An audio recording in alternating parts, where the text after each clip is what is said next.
Je voulais montrer comment créer un brouillard avec des volumétriques cette fois-ci. Donc la dernière fois on a vu comment créer un faux brouillard avec des plans successifs à moitié transparents. Et cette fois-ci je vais montrer comment le créer avec des volumétriques. Donc en fait le volumétrique c'est la possibilité pour un matériau d'être attribué à un volume et de tenir compte de ce volume. Donc par exemple ici dans cette scène, eh bien j'ai créé un cube et c'est à ce cube que j'ai attribué le matériau qu'on voit là, le matériau de brouillard, et donc on voit vraiment que cette fois-ci mon brouillard est vraiment en 3D. Donc le volumétrique il présente l'inconvénient d'être très gourmand en calcul, donc c'est pour ça que si on peut l'éviter, si on a une machine moyenne, eh bien autant l'éviter par des astuces. Mais si on veut vraiment passer par des volumétriques, eh bien voilà comment on peut s'y prendre. Alors j'ai mon cube, je vais lui attribuer un matériel volumétrique, je vais supprimer le Principled BSDF et puis je vais créer un shader Principled Volume. En fait le Principled Volume il va reprendre des caractéristiques du volume absorption et du volume scatter avec des options en plus, donc on peut directement utiliser le Principled Volume. Donc je vais le brancher dans l'entrée volume de mon matériel output et je vais basculer avec Z en mode rendered pour voir ce que ça donne. Alors ce que je vois c'est que en effet il y a une espèce de brouillard qui se crée à l'intérieur de mon volume. Pour améliorer la qualité, bien sûr il y a le niveau de sampling dans le panneau render et puis sous volumetrics il y aura le niveau de tile size. Plus ce sera faible, plus la qualité sera bonne. Et le niveau de samples, plus ce sera élevé, plus la qualité sera bonne. Alors, si on veut limiter les temps de calcul, on va rester à des niveaux pas trop élevés.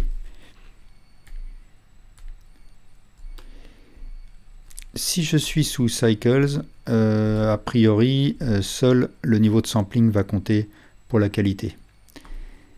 Maintenant, si je crée par exemple une Suzanne, et je fais un Shift, je sélectionne le cube et je fais un CTRL L pour copier le matériel, Link Materials.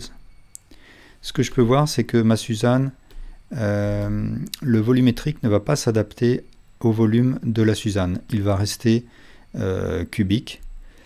Donc ça, c'est une limitation de Eevee, alors que si je passe sous Cycles, eh bien, le volumétrique s'adapte bien à la forme, au volume de mon objet.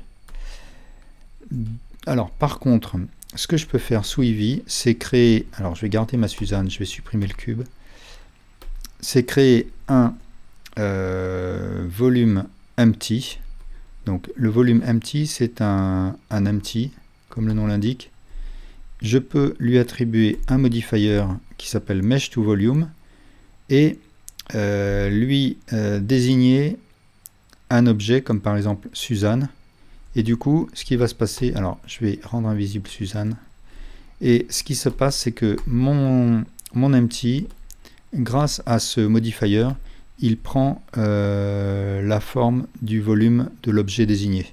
Donc voilà comment recréer un volumétrique fidèle à un volume sous Eevee, c'est en passant par l'objet volume empty et en lui attribuant un modifier Mesh to Volume. Alors je vais commencer par créer le volume auquel je vais attribuer mon volumétrique, et ce volume ce sera un cube qui va contenir ma scène. Donc je presse sur Z pour passer en mode solide, et puis je crée mon cube et je l'agrandis de manière à ce qu'il contienne la scène. Je repasse en mode rendered, et puis je crée un nouveau matériau, je supprime le Principled BSDF, et avec un Shift A, je vais chercher un shader Principled Volume. J'utilise la sortie volume que je rentre dans l'entrée volume du Material Output, et je vois déjà que mon volume pour l'instant est opaque parce que la densité du Principled Volume est à 1.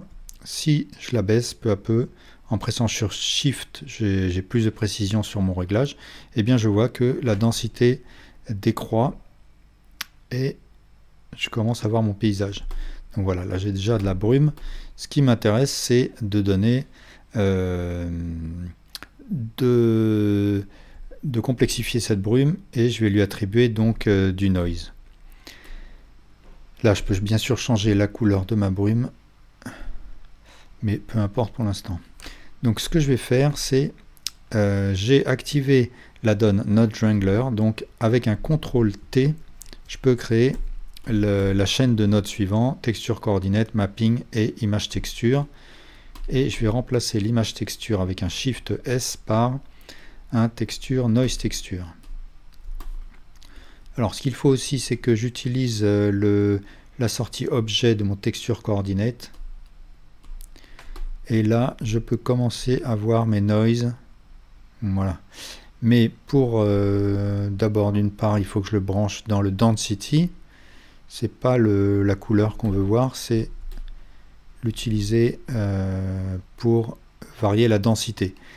Donc ce que je vais faire, parce que là je peux pas trop jouer sur les paramètres, donc ce que je vais faire, c'est créer un converteur color ramp de manière à pouvoir jouer sur l'intensité et le contraste de mon bruit.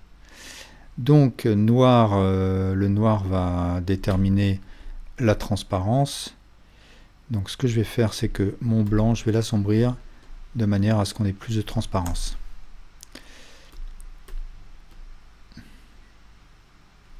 Alors pour l'instant, je joue sur la densité de mon principal volume. Ça crée un brouillard qui est plutôt sombre. Donc ce que je vais faire, c'est utiliser la valeur emission de mon principal volume. Donc je vais brancher la sortie color dans l'emission strength, et de cette manière là je vais jouer sur le facteur émission de manière à ce que mon brouillard soit lumineux. Donc je pourrais l'éclairer, mais je vais plutôt passer par l'émission, et je vais lui attribuer une couleur qui soit un peu plus dans les tonalités que j'ai actuellement. Voilà, hop. Et maintenant je peux jouer un petit peu sur le color ramp de manière à avoir le résultat que je souhaite. Je vais un peu réduire, enfin agrandir plutôt mon bruit comme ça. Ici je peux le rendre plus ou moins transparent. Alors maintenant, ce que je veux, c'est comme la fois précédente, que mon brouillard se dissipe verticalement, que il disparaisse au fur et à mesure que je m'élève. Donc ce qu'il faut que je fasse, c'est que je conçoive un masque sur l'axe vertical. Donc ce que je vais faire, c'est créer un Shift A converteur separate X, Y, Z. Je vais utiliser la sortie Generated parce que ce que je veux, c'est utiliser la hauteur de mon cube.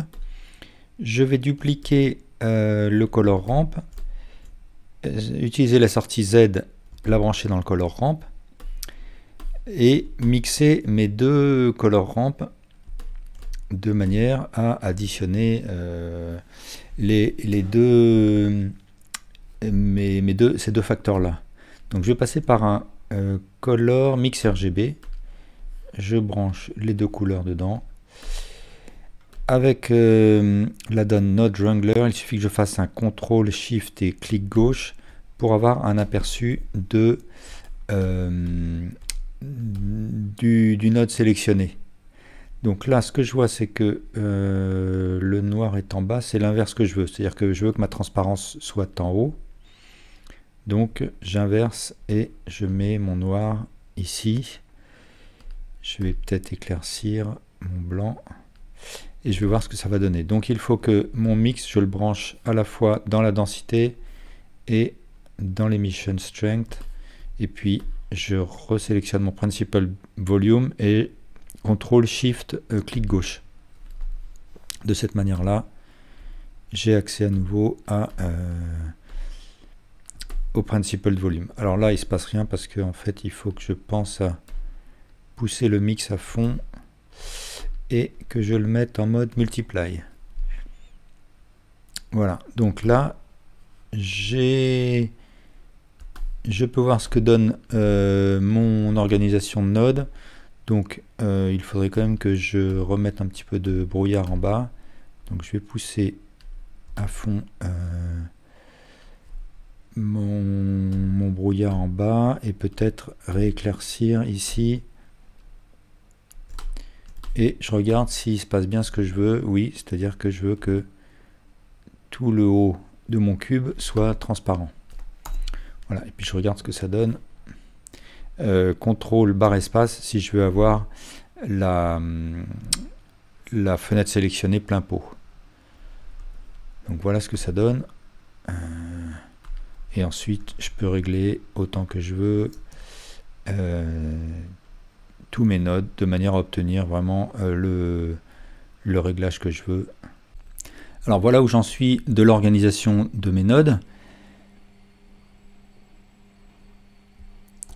Ce que je peux faire maintenant, si jamais j'ai besoin d'animer mon brouillard, bien sûr je peux le mouvoir sur un des axes, par exemple en jouant sur les valeurs location de mon mapping, je peux le faire bouger sur l'axe X, Y ou Z.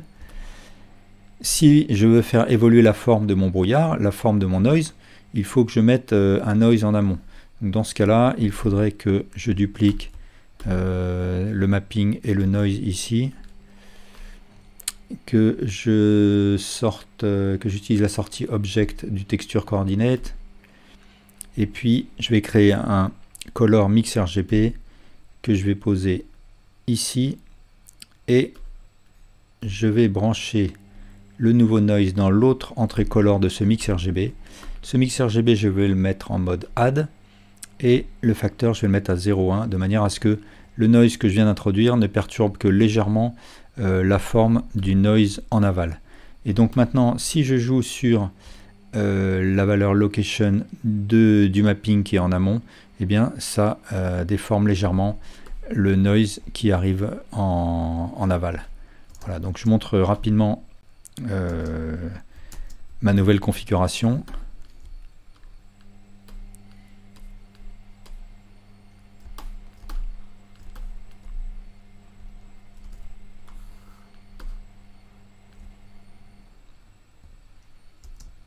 Voilà. Voilà, et bien merci beaucoup pour votre attention.